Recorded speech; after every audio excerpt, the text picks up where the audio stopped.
Standing beside the Grande Ronde River in Oregon's quieter stretches, the scene feels almost untouched in the calm of a weekday morning. Riverside Park sits open and peaceful, with no crowds, just the soft movement of water and the occasional natural detail catching the eye. It's the kind of environment where thoughts drift easily between photography and gear discussions, especially when the light is gentle and the setting encourages observation rather than distraction. In this reflective atmosphere, two major topics come to mind from recent photography conversations: the possibility of a monochrome version of the OM-3 and the broader direction camera technology is heading in terms of resolution, cost, and practicality.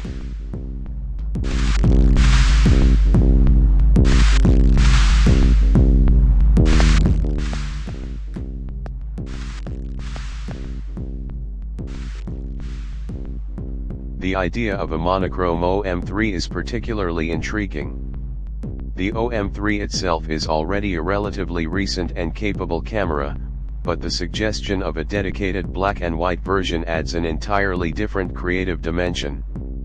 A monochrome sensor removes the color filter array, which means the sensor captures luminance data directly without needing to interpret or convert color information. This change alone can significantly affect image quality in ways that many photographers find appealing. It is not just about converting images to black and white in post-processing, it is about capturing light in its purest form from the very beginning. The result is often a more direct, more detailed, and more tonally rich rendering of scenes. This concept naturally leads to comparisons with other monochrome experiences in photography history. Some photographers have experimented with monochrome versions of cameras before, and the response is usually consistent. Once you experience the purity of a dedicated black and white sensor, it becomes difficult to go back to standard color workflows. The idea is not necessarily about replacing color photography but about offering a specialized tool for those who think visually in tones rather than hues. For street photography, documentary work, and artistic landscape shooting, this approach can feel deeply immersive. A monochrome OM-3 would likely appeal to photographers who already appreciate the compact and practical nature of the system. Micro Four Thirds cameras are known for being portable while still delivering strong image quality. One of the interesting advantages of removing the Bayer filter is that it can effectively increase perceived resolution. Without the need for color interpolation, each pixel contributes directly to luminance detail. This can result in a noticeable boost in sharpness and micro-contrast. In practical terms, the image can appear more detailed and crisp, even if the actual pixel count remains the same. This is one of the reasons monochrome sensors often feel like they deliver more than what the specifications suggest. Noise performance is another important aspect of this discussion. In standard digital sensors, noise becomes more noticeable as ISO increases, especially in smaller sensor formats. However, monochrome sensors behave differently because they do not divide information into color channels. The absence of chroma noise gives images a cleaner and more film-like texture, especially in low light conditions. While software-based noise reduction tools have become extremely powerful in modern workflows, the idea of capturing cleaner data at the sensor level remains highly attractive. It reduces reliance on post-processing and allows for a more organic shooting experience. The conversation naturally extends into how photographers currently manage noise in high ISO situations. Modern tools like advanced raw processing software and AI-driven noise reduction systems have become essential parts of many workflows. These tools can significantly clean up images captured at very high ISO values, making smaller sensor systems far more usable in challenging lighting conditions than they were in the past. However, the appeal of a monochrome sensor lies in reducing or even eliminating the need for such corrections altogether. Instead of fixing noise later, the goal becomes capturing cleaner tonal data from the start.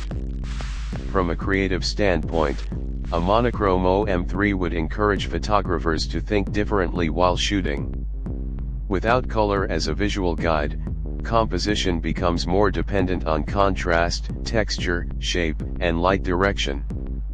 This shift often leads to more deliberate framing and stronger visual storytelling. Many photographers who work in black and white describe it as a more focused way of seeing the world, where distractions are reduced and emotional tone becomes more important than literal color accuracy. There is also speculation about how such a concept could expand within the system over time.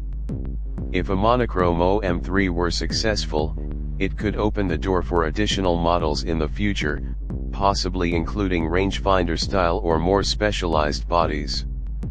A dual approach offering both color and monochrome variants of the same platform could appeal to different types of photographers while maintaining a consistent ecosystem. One version could focus on flexibility and general use, while the other could target pure artistic expression. While discussing camera innovation, the broader industry context also comes into focus. The photography market has been moving rapidly toward higher resolutions, faster readout speeds, and increasingly expensive flagship models. Some of the newest high-resolution full-frame cameras are reaching price levels that place them firmly in the professional and enthusiast luxury segment.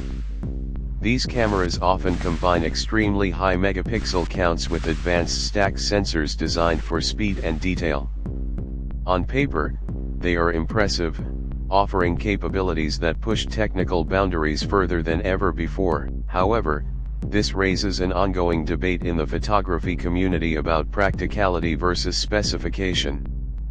Higher resolution cameras can offer more cropping flexibility and finer detail, but they also require more storage, more processing power, and often more expensive lenses to fully take advantage of their capabilities. For many working photographers, especially those focused on sports or wildlife, the question becomes whether these improvements directly translate into better real-world results. Speed, autofocus reliability, and low light performance often matter more than extreme resolution increases. As the morning light continues over the quiet river and the park remains still, it becomes easier to appreciate that photography is not only about advancing technology, but also about choosing the right tool for the way you see the world.